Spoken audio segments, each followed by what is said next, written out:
সম্মানিত সুধীবৃন্দ, আজকে আসছি কানাডার ঐতিহ্যবাহী এটা বক্সিং ডে যেটা বলা হয়, এটা মূলত উৎসবে পরিণত হয় কানাডার মহলগুলাতে। এর কারণ হচ্ছে ব্যবসায়ীরা চায় এই সুযোগে তাদের পণ্য ক্রেতাদের কাছে পৌঁছে দিতে। আর বাংলাদেশে যখনই কোনো উৎসব বা পূজা বা ঈদ আসে, পণ্যের দাম দ্বিগুণ হয়ে যায়। আজকে আমি SMTVর পক্ষ থেকে আজকে আসছি, আমি দেখি কাউকে খুঁজে পাওয়া যায় কিনা এই বক্সিং ডেতে। কেনই বা ওরা বাজার করতে আসে, কেনই বা অপেক্ষায় বসে থাকে বক্সিং ডে কবে আসবে আমরা বাজার করবো, এইসব নিয়ে আজকে আমার আয়োজন। যে আজকে অনেক কিছুই স্পেশালি কিনলাম, জ্যাকেট কিনলাম, একটা সুন্দর জিন্সের প্যান্ট কিনলাম, একটা শু কিনলাম।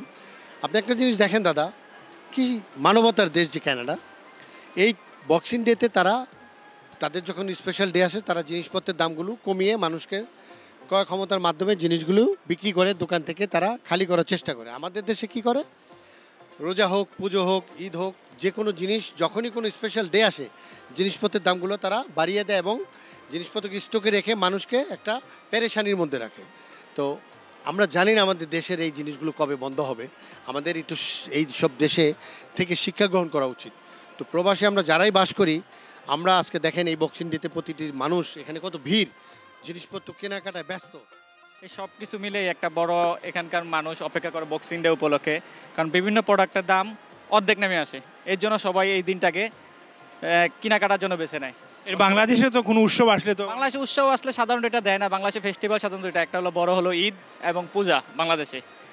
এছাড়া পূজা ঈদ ব্যতীত সাধারণত ডিসকাউন্ট চলে বাংলাদেশে। এইখানে আপনারা ওই অপেক্ষায় থাকেন যে বক্সিং অপেক্ষায় থাকি একটা ভালো ডিসকাউন্ট পাবো, ভালো একটা ব্র্যান্ডের জিনিস কিনতে গেলে দেখা যায় যে যেটার দাম 150 সেটা আমি 75-এ পাইতেছি ডিসকাউন্ট। এর জন্য ওরা বক্সিং ডের জন্য অপেক্ষা করি এখানে। আপনি আসছেন? আমি আসছি বক্সিং ডে উপলক্ষে, কেনাকাটা শপিং মলও নতুন বিভিন্ন ব্র্যান্ড আছে এখানে, তাই আসছে এখানে কেনাকাটা করতে। আপনাকে অশেষ ধন্যবাদ। ধন্যবাদ আপনাকে। তো সাধারণ দিনের চেয়ে আজকে বিশেষ দিন, যার কারণে আমিও কিনেছি এবং অনেকেই আজকে কেনাকাটা করতে পছন্দ করে।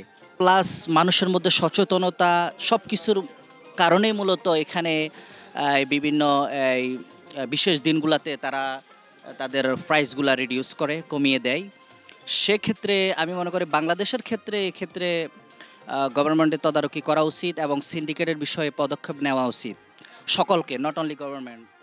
কারণ হচ্ছে আমাদের বাংলাদেশে যে কোনো জিনিসের পিছনে একটা সিন্ডিকেট কাজ করে, বিগ একটা সিন্ডিকেট কাজ করে। ওই সিন্ডিকেটগুলো যখন আমাদের বড় উৎসবগুলো আসে, ওরা দ্রব্যমূল্যের দাম অনেক বাড়ায় ফেলে, যে কোনো জিনিসের দাম A to Z। বাট এখানে এটার ভিন্ন, টোটালি ভিন্ন। যখন এখানে বড় উৎসবগুলো আসে, ব্যবসায়ীরা অনেক স্পেশাল দেয় এখানে, বিশেষ করে গভর্নমেন্টের পক্ষ থেকে এটা আসে এগুলা। জি জি জি জি জি জি জি।